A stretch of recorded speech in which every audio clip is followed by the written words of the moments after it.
بسم اللہ الرحمن الرحیم۔ السلام علیکم ورحمۃ اللہ وبرکاتہ۔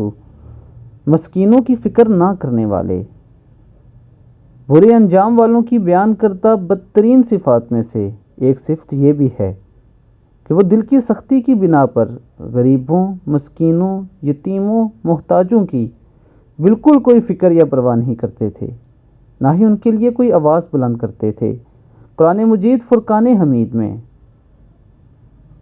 اللہ رب العزت فرماتے ہیں کہ وَلَا يَحُضُّ عَلَىٰ طَعَامِ الْمِسْكِينِ، اور مسکینوں کو کھانا کھلانے پر رغبت نہیں دلاتا تھا، یعنی دوستوں کی یہ غریبوں کو، مسکینوں کو کھانا نہیں کھلاتا تھا۔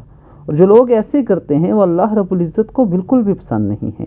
اس لیے دوستو، آپ اپنے ارد گرد موجود غریبوں، مسکینوں، یتیموں، محتاجوں اور بیماروں کا خاص خیال رکھیں، ان کی مدد کریں، اللہ رب العزت آپ کی مدد فرمائیں گے۔